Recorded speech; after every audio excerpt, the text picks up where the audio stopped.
Hello dear learners, PG is here and welcome you in PG point. तो आज के session में हम लोग करने जा रहे होंगे लास्ट के जो आपके 4 चैप्टर्स हैं उनके क्वेश्चन। तो एक बार सेशन को शेयर कर दीजिएगा सभी को। Very very very good morning, very very all the best for your exam. So chapter number 13, सूचना एवं संप्रेषण तकनीकी। क्वेश्चन नंबर 1, सूचना संचार तकनीकी का अर्थ क्या होता है? परस्पर सूचनाओं का आदान प्रदान, सूचनाओं को एकत्र करना, सूचनाओं की प्रोसेसिंग करना। तो करेक्ट आंसर परस्पर सूचनाओं का आदान प्रदान करना। ऑप्शन आप लोग सारे पढ़िएगा जब मैं क्वेश्चन रीड कर रही हूँ और बस मैं करेक्ट ऑप्शन आपको बताती रहूँगी। ये सूचनाओं का संकलन एवं संग्रह करती है कौन? तो सूचना एवं संचार तकनीकी। तकनीकी शब्द की उत्पत्ति किस शब्द से हुई है आपकी? तो अंग्रेजी भाषा के से हुई है। क्वेश्चन नंबर 4 है, संप्रेषण कैसा होना चाहिए? प्रश्न संख्या 4, ये आपका प्रभावी होना चाहिए। कम्युनिकेशन शब्द की उत्पत्ति किस शब्द से हुई है? कम्युनिकेयर से हुई है। Option B is the right answer. निम्न में से कौन सा सकारात्मक चेहरे की अभिव्यक्ति दिखाता है? क्वेश्चन नंबर 6, तो आंखों के संपर्कों को बनाए रखना। ठीक, ये संप्रेषण से आशय या संप्रेषण में वे सभी चीज़ें सम्मिलित की जाती हैं जिनके माध्यम से एक व्यक्ति अपनी बात दूसरे व्यक्ति के मस्तिष्क में डालता है। ये अर्थ का पुल है। इसके अंतर्गत कहने, सुनने और समझने की व्यवस्थित तथा निरंतर प्रक्रिया सम्मिलित है। क्वेश्चन नंबर 7, ये कथन किसका है? तो ये कथन है लुई एलन का। संप्रेषित का अर्थ क्या होता है? विचारों, सूचनाओं, संदेशों एवं सुझावों का आदान प्रदान करना। सूचनाओं का पुनः उत्पादन किसके द्वारा होता है? ये होता है संचार से। मानव अधिगम की प्रक्रिया का विकास विनियोग प्रणाली के मूल्यांकन प्रविधियों एवं सहायक सामग्रियों के माध्यम से विकसित करना ही शैक्षिक तकनीकी है। ये कथन किसका है? क्वेश्चन नंबर 10, ये आपके एनसीईआरटी का कथन कि मानव अधिगम की प्रक्रिया का विकास विनियोग प्रणाली के मूल्यांकन प्रविधियों एवं सहायक सामग्रियों के माध्यम से विकसित करना ही शैक्षिक तकनीकी है। सूचना प्रौद्योगिकी के मौलिक घटकों का सम्मिश्रण है।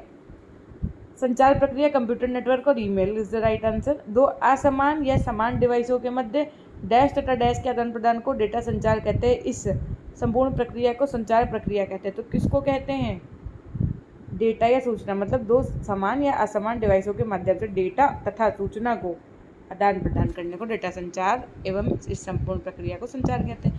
संप्रेषण चिंतन, विचारों, तथ्यों तथा संवेगों की आपसी आदान प्रदान की प्रक्रिया है। ये कथन किस विद्वान ने दिया है? Option B is right answer, मैरीहस ने दिया है।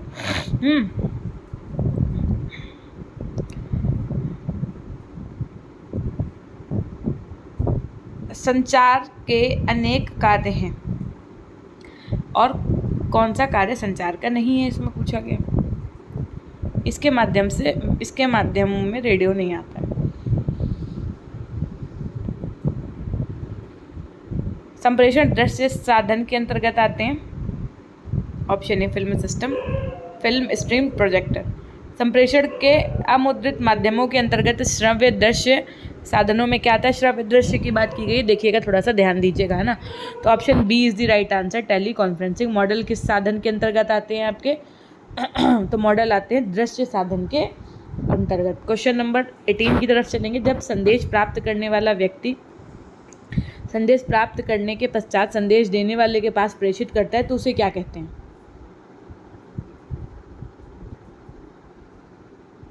पृष्ठपोषण कहते हैं। जब किसी विचार या भावना की अभिव्यक्ति के लिए संकेत या प्रतीकों का प्रयोग किया जाता है तो उसे क्या कहते हैं? एन्कोडिंग कहते हैं। जब व्यक्ति अपनी बात या संदेश को असंख्य लोगों तक पहुंचाता है तो उस संप्रेषण को क्या कहते हैं? लोक संप्रेषण। संचार के मार्ग में आने वाली बाधाएं कौन सी हैं? भौतिक बाधा, भाषाई बाधा, अनिच्छा, ये सभी। प्रेषक का अपर्याप्त व त्रुटिपूर्ण भाषाई ज्ञान किसके मार्ग में व्यवधान उत्पन्न करता है? ये करता है संचार में। संप्रेषण कौशल को सुधारने के लिए किन किन सिद्धांतों का अनुसरण करना चाहिए? अभिप्रेरणा, प्रभुत्व का सिद्धांत, संप्रत्ययों की स्पष्टता, इन सभी का। कंप्यूटर प्रोग्रामिंग के क्षेत्र में संचार के लिए अनेक भाषाओं का प्रयोग किया जाता है। निम्न में से कौन सी भाषा है? तो ये है आपकी फोर्ट्रन फॉर्मूला ट्रांसलेटर्स को कहते हैं। किसी कक्षा कक्ष स्थिति में कुछ नियम होते हैं जिनका अनुसरण हर विद्यार्थी और शिक्षक को करना होता है। ऐसे संचार को किसके अंतर्गत रखा जाएगा? ये रखा जाएगा औपचारिक संप्रेषण के अंतर्गत। विजुअल डिस्प्ले मॉनिटर किसके अंतर्गत आएगा आपका? तो ये आएगा पर्दा के अंतर्गत। संप्रेषण प्रक्रिया के तत्वों में संदेश हो सकता है लिखित एवं मौखिक संकेतों के रूप में। लिस्प क्या है? यह है कंप्यूटर की भाषा। किसने कहा कि संप्रेषण में प्रक्रिया है जिसके द्वारा एक व्यक्ति अर्थात संप्रेषक आमतौर पर मौखिक संकेत हस्तांतरित करता है जिसके द्वारा व्यक्तियों अर्थात प्राप्तकर्ताओं के व्यवहार में संशोधन हो? ये कहा था हॉबलैंड ने। निम्नलिखित में से कौन सी विशेषता संचार तकनीकी की ओर इंगित नहीं करती है? तो प्रभावशीलता का ना होना ये इंगित नहीं करती। वर्ड प्रोसेसर क्या है आपका? MS word processor. तो भैया प्रोग्रामिंग जो प्रोसेसिंग फ्रीक्वेंसी दोनों शब्दों को कमी है। प्रोग्रामिंग जो टेस्ट की प्रिंटिंग से पहले उन्हें लिखने एडिटिंग कर माइक्रो ये एक नहीं है, ये कुछ भी नहीं है। वर्ड प्रोसेसर प्रोग्राम नहीं है। Option D. भैया वर्ड जैसे MS वर्ड है तो उसमें क्या करते हैं? डॉक्यूमेंट बनाते हैं। अगर यहाँ पर कोई ऐसा ऑप्शन दिया होता कि डॉक्यूमेंटेशन से रिलेटेड तो आंसर सही हो जाता, लेकिन नहीं है। ICT से शिक्षण विद्या प्रयुक्त करने पर अध्यापकी की भूमिका सुविधा प्रदाता के रूप में रहेगी। सेंडर एवं रिसीवर के मध्य आदान प्रदान करने वाली संचार प्रौद्योगिकी क्या है? मैसेज। संचार प्रक्रिया विभिन्न माध्यमों से संपन्न होती है जो होंगे आपके क्या? तो संदेश प्रेषक और प्रोटोकॉल। वह नेटवर्क जो केवल एक भवन कार्यालय अथवा कमरे तक सीमित रहता है उसको हम क्या कहते हैं? Question number 35 local area network LAN हो सकता है इसका फुल फॉर्म, और इससे संबंधित क्वेश्चन जरूर आएगा। लैन मैन वैन से क्वेश्चन जरूर आएगा, ये आप लिख लो आज। शैक्षिक तकनीकी की परिभाषा के मूल्य में निहित है क्या? तो इसमें निहित है आपका शिक्षण अधिगम प्रक्रिया को प्रभावशाली बनाना। ज्ञान दर्शन 1 ये भारत में कब प्रारंभ हुआ? क्वेश्चन नंबर 37 ये 26 जनवरी 2000 को याद रखिएगा। 26 जनवरी 2000 को प्रारंभ हुआ ज्ञान दर्शन। एक तकनीकी शिक्षा प्रदान करने के उद्देश्य से निर्मित टीवी चैनल कौन सा था? क्वेश्चन नंबर 38 ये था आपका ज्ञान दर्शन द्वितीय। ICT संदर्भित करता है, तो ICT संदर्भित करता है संचार माध्यम में सूचनाओं तक पहुंच प्रदान करना। इसमें संचार माध्यम शामिल होता है। ICT में प्रयोग प्रौद्योगिकी होती है। क्वेश्चन नंबर 40 ICT में प्रयोग प्रौद्योगिकी होती है स्मार्टफोन, सैटेलाइट यंत्र, कंप्यूटर। ये सभी विद्यार्थियों के विकास को आंकने के लिए विभिन्न प्रकार के साधनों और तकनीकों में शामिल है। समझ, ज्ञान और अनुप्रयोग सभी। मूल्यांकन में कौन सी एक सूचना एवं संचार तकनीकी के प्रयोग का लाभ नहीं है? विद्यार्थी अपनी उपलब्धियों का स्वयं आकलन नहीं कर सकता, यही लाभ नहीं है। डिजिटल लाइब्रेरी की अवधारणा विकसित हुई। क्वेश्चन नंबर 43 डिजिटल लाइब्रेरी की अवधारणा विकसित हुई है डिजिटल तकनीक के अनुप्रयोग और त्वरित रूप से सूचना उपलब्ध करने से।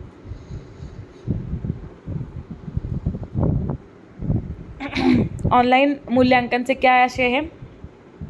तो ऑनलाइन मूल्यांकन से आशय शिक्षा के विविध पक्षों पर तकनीकी की उपयोगिता, हार्डवेयर पक्ष, सॉफ्टवेयर पक्ष। Option D is right answer. MOOC का संबंध है किससे?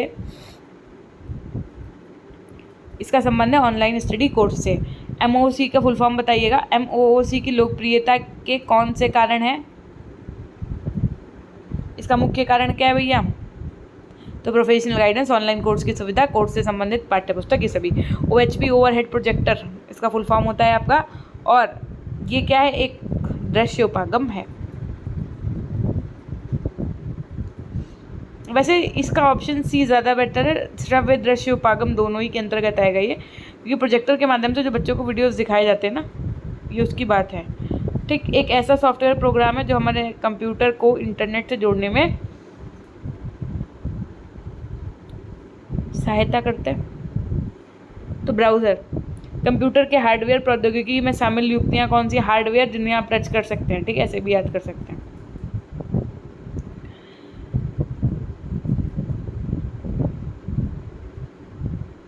तो सर्वर, इनपुट, आउटपुट और स्टोरेज युक्तियाँ। शिक्षा के क्षेत्र में तकनीकी आ जाने से मुख्यतः परिवर्तन आया है। शिक्षा क्षेत्रों की अवधारणाओं में क्रांतिकारी परिवर्तन हुआ है। ठीक, जो चैप्टर नंबर 14 है उससे रिलेटेड जितने भी क्वेश्चन होंगे वो कर रहे होंगे अब हम लोग। ठीक, तो एक बार फटाफट से सेशन को शेयर कर दीजिएगा सभी। क्वेश्चन नंबर फर्स्ट है कि किससे रिलेटेड है? पाठ्यक्रम विकास हेतु शैक्षिक व व्यावसायिक क्षेत्रों के नए आयाम। पाठ्यक्रम विकास हेतु शैक्षिक एवं व्यावसायिक क्षेत्रों के नूतन आयाम कौन से हैं आपके? तो यहाँ पर हो जाएगा समेकित बाल विकास, सर्व शिक्षा अभियान, शिक्षा का अधिकार, ये सभी। क्वेश्चन नंबर 2 है आपका, निम्नलिखित में से कौन सा पाठ्यक्रम का नूतन आयाम नहीं है? सैनिक शिक्षा नूतन आयाम नहीं है। एकीकृत बाल विकास सेवा योजना की शुरुआत कब की गई? ये की गई थी आपकी सन 1975 में, याद रखिएगा। एकीकृत बाल विकास सेवा योजना के अंतर्गत आने वाली सेवा कौन सी है आपकी? ये है पोषण एवं स्वास्थ्य संबंधी सेवा, अनुपूरक पोषण प्रतिरक्षक सभी। निम्न में से कौन सी सेवा एकीकृत बाल विकास सेवा योजना के अंतर्गत नहीं आती है, पूछा गया। तो स्कूली शिक्षा और पूर्व औपचारिक शिक्षा ये नहीं आती है। सन 2005 तक राष्ट्रीय बाल विकास सेवा योजना की पहुंच हो पाई कितनी? ये हो पाई आपकी लगभग 50% साउथ तक, ठीक। 7th नंबर क्वेश्चन, एकीकृत बाल विकास सेवा योजना के तहत 6 साल से कम उम्र के बच्चों, गर्भवती और स्तनपान कराने वाली महिलाओं की कितनी सेवाएं प्रदान की जाती थी? तो 6। सुदृढ़ीकरण एवं पुनर्गठित बाल विकास सेवा की प्रमुख विशेषता क्या है?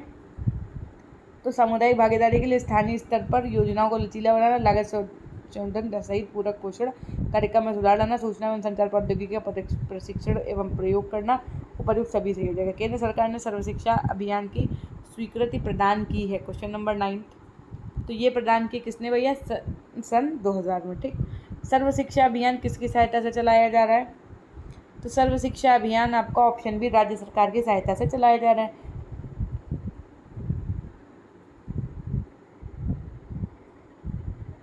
सर्व शिक्षा अभियान का लक्ष्य क्या है आपका? तो अल्पसंख्यकों के लिए शिक्षा, सभी वर्गों के लिए शिक्षा, समृद्ध खाने के लिए एवं सभी सही हो जाएगा आपका। क्वेश्चन नंबर 12 है, शिक्षा के क्षेत्र में जन आंदोलन किसे कहा जाता है? जन आंदोलन, तो ये कहा जाता है आपके सर्व शिक्षा अभियान को। सर्व शिक्षा अभियान में राष्ट्रीय स्तर पर अध्यक्ष कौन होता है? सर्व शिक्षा अभियान पर राष्ट्रीय अध्यक्ष आकर मानव संसाधन विकास मंत्री होता है। सर्व शिक्षा अभियान का उद्देश्य नहीं है, क्या नहीं है? तो माध्यमिक शिक्षा का सार्वजनिक, ये उद्देश्य नहीं है। सर्व शिक्षा अभियान का उद्देश्य प्रारंभिक शिक्षा प्रदान करना है। क्वेश्चन नंबर 15 बताइए।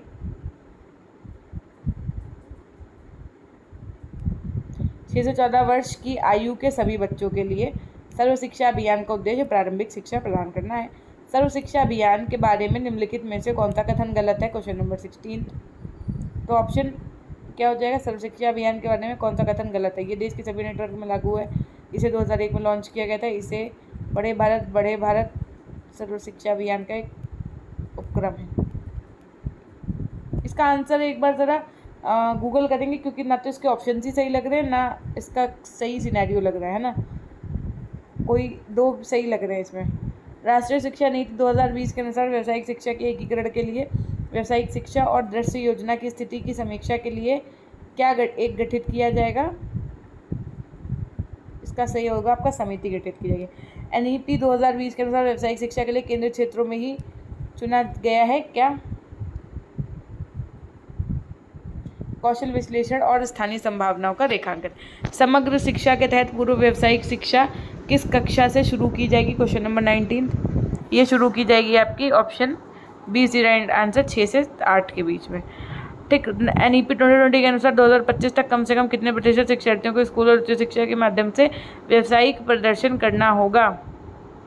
50%। भारत में शिक्षा के अधिकार का जनक कहा जाता है किसे? गोपाल कृष्ण गोखले को। भारतीय संविधान में शिक्षा की सूची का विषय है, तो सीधी सी बात है संवर्धित सूची का विषय है। एक प्राथमिक विद्यालय में 25 छात्रों के नामांकन आरटीई अधिनियम के अनुसार विद्यालय में न्यूनतम शिक्षक की आवश्यकता कितनी होगी? 2। अनिवार्य शिक्षा अधिकार अधिनियम में किया गया भारत की संसद के द्वारा। भारत आरटीई अधिनियम लागू करने वाला कौन सा देश था? Question number 25, 135वां। किस दिनांक को आरटीई अधिनियम जम्मू कश्मीर को छोड़कर संपूर्ण भारत में लागू किया गया? 1 अप्रैल 2010 को। नेक्स्ट क्वेश्चन, एक शैक्षणिक वर्ष में आरटीई अधिनियम के तहत स्कूल में प्राथमिक शिक्षकों के लिए कौन से कार्य दिवस अनिवार्य हैं? 200 दिन। निम्नलिखित में से कौन सा विद्यालय विकास योजना में शामिल नहीं है? अतिरिक्त शिक्षकों की शिक्षा की मांग, अतिरिक्त, इनमें से कोई नहीं। शिक्षा का अधिकार आरटीई के संदर्भ में इनमें से कौन सा सही है? प्राथमिक शिक्षा के 14 वर्ष आयु तक मौलिक अधिकार बनाना, option B is right answer. RTE 2009 निम्नलिखित में से किस स्कूल में दाखिले का मूल अधिकार है? तो सभी स्कूलों के। शिक्षा का अधिकार अधिनियम 2009 में समावेशी शिक्षा की अवधारणा किस पर आधारित है? ये आपकी मानवतावादी दृष्टिकोण पर आधारित एक अधिकार। आरटीई 2009 के अनुसार अनिवार्य शब्द का क्या अर्थ है? अनिवार्य शब्द का अर्थ है समुचित सरकार का पैर पसारना और प्रारंभिक शिक्षा की पूर्णता सुनिश्चित करना। आरटीई 2009 में किसमें और किस पर ध्यान नहीं दिया गया? क्वेश्चन नंबर 33, 14 साल के बाद की शिक्षा पर कोई ध्यान नहीं दिया गया। यूनेस्को में 21वीं सदी के लिए शिक्षा संबंधी रिपोर्ट का शीर्षक क्या था? इसका शीर्षक था सीखने का तरीका।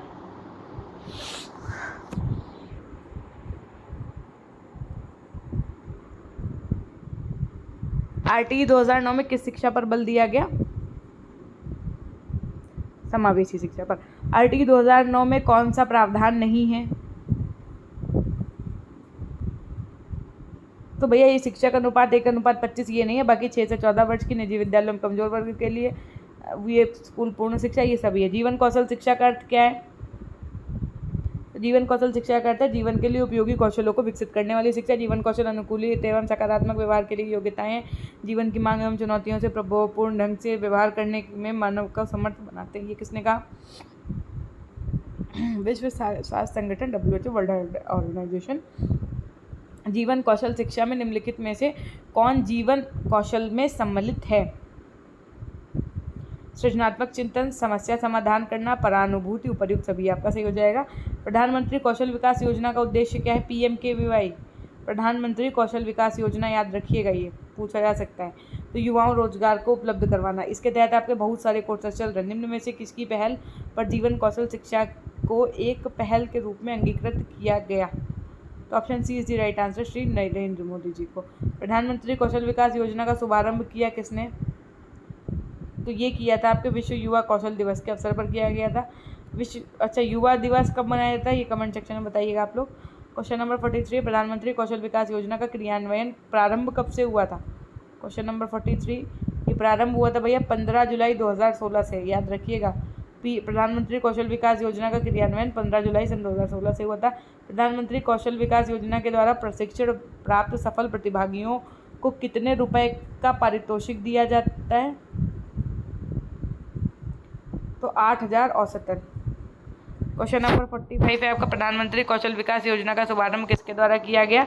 ये श्री नरेंद्र मोदी जी के द्वारा किया गया। नेक्स्ट चैप्टर है आपका चैप्टर नंबर 15। इससे रिलेटेड आपके जितने भी क्वेश्चंस होंगे फटाफट से कर लेंगे। क्वेश्चन नंबर, ये पाठ्यक्रम सहयोगी सामग्री की भूमिका से रिलेटेड क्वेश्चन है। इसमें पाठ्यक्रम विषय वस्तु की ओर नियोजित अनुभवों का समूह है जिससे एक छात्र के निर्देशन में प्राप्त करते हैं। इस पाठ्यक्रम में किस सामग्री की विशेष भूमिका रहती है?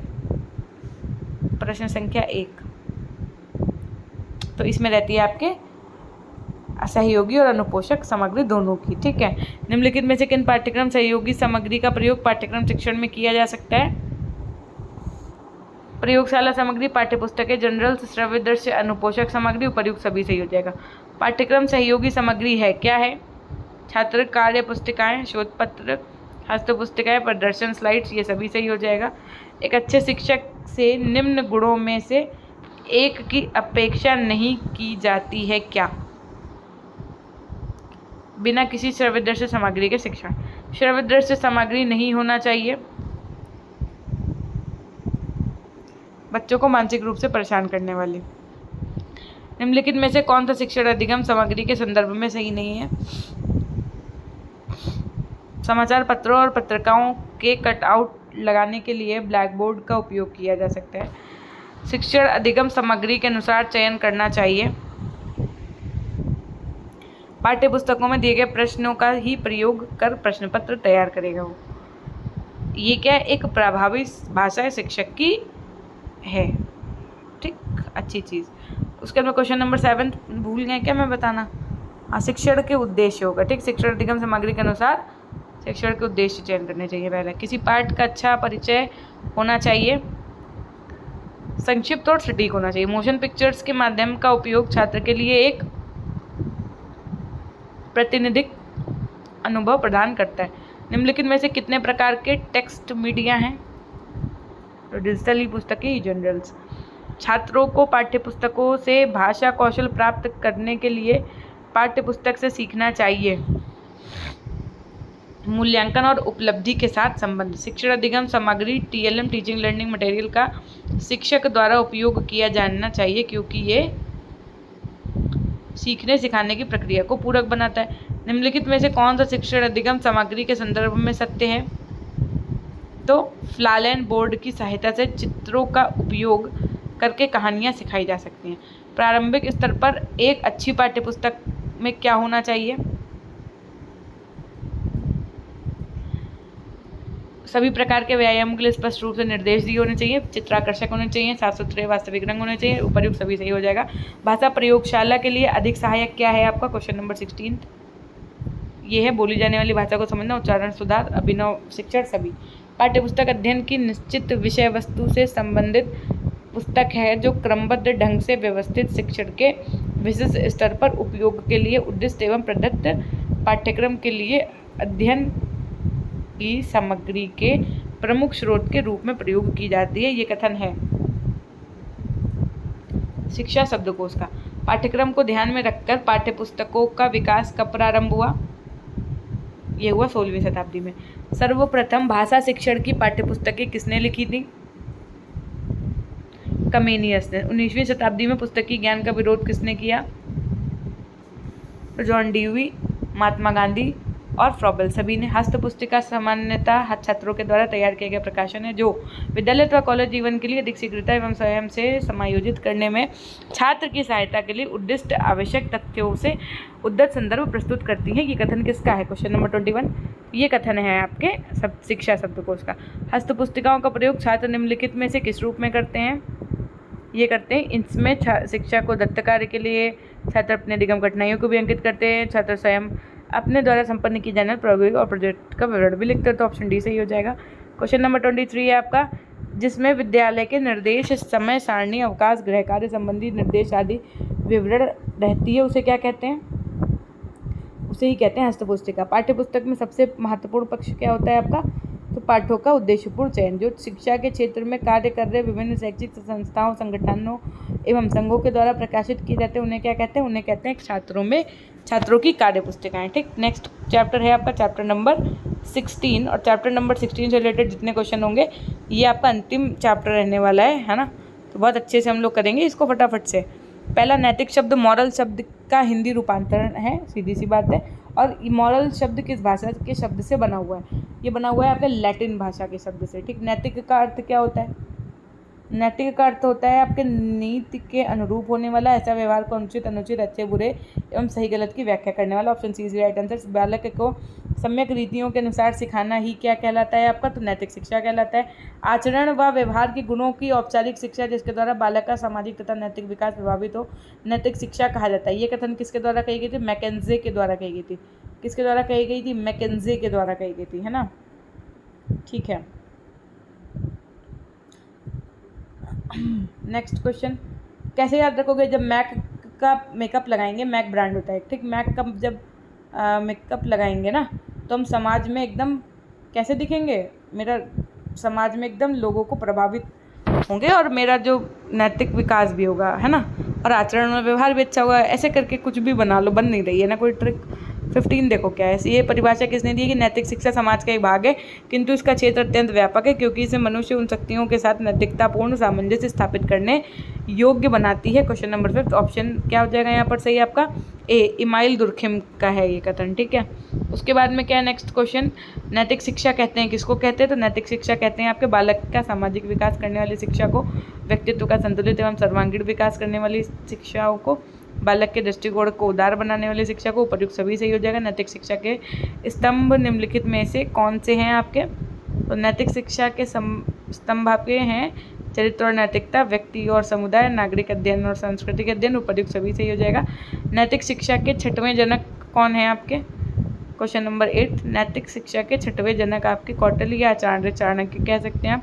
भारत सरकार ने अगस्त 1959 में धार्मिक और नैतिक शिक्षा समिति का गठन किसकी अध्यक्षता में किया गया था? ये किया था आपके श्री प्रकाश जी की अध्यक्षता में धार्मिक एवं नैतिक शिक्षा समिति ने अपनी रिपोर्ट सरकार के समक्ष कब प्रस्तुत की थी? ये की थी जनवरी 1960 में।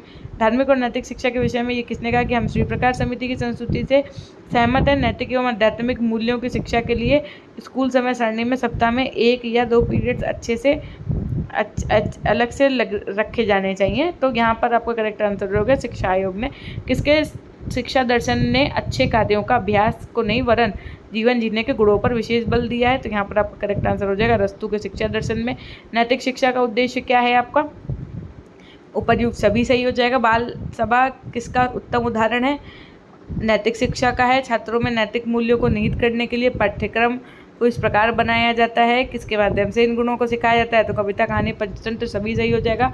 क्वेश्चन नंबर 16 है आपका, किसके लिए नैतिक शिक्षा की आवश्यकता नहीं है? क्वेश्चन नंबर 16, तो सामाजिक कुरीतियों का विकास करने के लिए नैतिक शिक्षा की आवश्यकता नहीं है। नैतिक शिक्षा की प्रमुख विशेषताएं क्या हैं? सभी सही हो जाएगा, सारे ही ठीक, पढ़ लीजिएगा आप। नैतिक शिक्षा के अर्थ को स्पष्ट करते हुए किसने लिखा कि नैतिक शिक्षा के आचरण के नैतिक अथवा नियमों में या तो औपचारिक अथवा आनुवांगिक अनुदेशन है। ये बात कही थी शिक्षा शब्दकोश में कही गई थी। छात्र शिक्षा के उद्देश्यों को सार्थक करे इसके लिए पाठ्यचर्या में किसको जोड़ना आवश्यक है? नैतिक शिक्षा को। मूल्य के अर्थ को किसने स्पष्ट किया? मूल्य श्रेष्ठ गुण, वांछनीयता अथवा उपयोगिता अथवा लक्षण जिस पर वे निर्भर करते हैं। तो ऑक्सफोर्ड शब्दकोश, option A is right answer. पाठ्यचर्या में नैतिक शिक्षा को स्थान दिया जाना अति आवश्यक है। इसे निम्नलिखित में से किस प्रकार व्यक्त किया जा सकता है? बाल एवं सामाजिक अपराध की बढ़ती घटनाओं को कम करने के लिए नैतिक शिक्षा को दिया जाना चाहिए। नैतिक शिक्षा उत्साह, रुचि तथा न्यायोचित गुणों का वर्धन करती है जिससे नैतिक मूल्य पर भी सकारात्मक प्रभाव पड़ता है। पाठ्यचर्या में जोड़ना अति आवश्यक है, उपर्युक्त सभी सही हो जाएगा। नैतिकता विकास हेतु विविध पाठ्य सहगामी क्रियाएं हैं, क्या है? 22 का करेक्ट आंसर आपका क्या होगा? ऑप्शन डी, उपर्युक्त सभी, ठीक। डेलर्स आयोग की रिपोर्ट में उल्लेखित निम्नलिखित शिक्षा के 4 स्तंभों में से कौन सा वसुधैव कुटुंबकम के मूल्य को दर्शाता है? ये दर्शाता है एक साथ रहने सीखने को। निम्नलिखित में से कौन सा मूल्य शिक्षा के उद्देश्य है? नैतिक मूल्यों का विकास करना या मन में बैठाना। विद्यार्थियों में नैतिक मूल्यों का विकास करने के लिए क्या करना चाहिए? अपने आप को एक आदर्श के रूप में व्यवहार करें। निम्नलिखित में से कौन सा कथन मूल्य शिक्षा का सर्वोत्तम वर्णन करता है? ये अपने कार्यों के लिए इनाम और दंड के बारे में बात करता है या नहीं? तो नहीं हो जाएगा। और उसके बाद में ये एक नैतिक विज्ञान में एक पाठ्यक्रम है।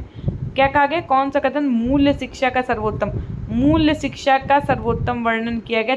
सारे ही ऑप्शन पढ़ोगे तो आप देखो, छात्र वयस्क व्यवहार को देखते हैं और उनकी नकल करते हैं, विशेष रूप से अपने माता पिता के, बिल्कुल सही बात है। छात्र अपने स्वयं के आंतरिक स्व की जांच और अन्वेषण करते हैं, बिल्कुल सही बात है। ये छात्रों को अपने जीवन में अपना स्थान तय करने के लिए प्रोत्साहित करता है, बिल्कुल सही बात है। आपका करेक्ट आंसर क्या हो जाएगा 26 का? Option B. मूल्य वह है जो मानवीय इच्छाओं को पूरा करता है। ये कथन किसके द्वारा दिया गया है आपका? तो ये कथन है ऑप्शन सी, शहरी। निम्न में से मूल्य शिक्षा की विशेषता है। मूल्य शिक्षा की विशेषता क्या है आपके? सहयोग की भावना जागृत करना, समानता का भाव होता है, प्रेम व करुणा की भावना का उदय होता है, उपयुक्त सभी सही हो जाएगा। निम्नलिखित में से कौन सा कथन मूल्य शिक्षा के संबंध में सही नहीं है? Option B is right answer. मूल्य व्यक्ति के व्यवहार को अनियंत्रित करते हैं। मूल्य परक शिक्षा का आधार होना चाहिए, ये होना चाहिए आपका आदर्श वातावरण, विद्यालय, घर परिवार सभी। मूल्य शिक्षा को बढ़ावा देने के बारे में कौन सा कथन है? समानता और सामाजिक न्याय, राष्ट्रीय एकता और लोकतांत्रिक नागरिकता, समृद्ध सांस्कृतिक और आध्यात्मिक विरासत सभी सही हो जाएगा। श्री एस.बी. चरण की अध्यक्षता में मूल्य शिक्षा पर संसदीय समिति द्वारा किन मूल्य सार्वभौमिक मूल्यों की पहचान की गई थी? ये की गई थी शांति और प्यार, सत्य और धर्मी आचरण, अहिंसा सभी के द्वारा। नवोदय विद्यालयों की स्थापना का मुख्य उद्देश्य?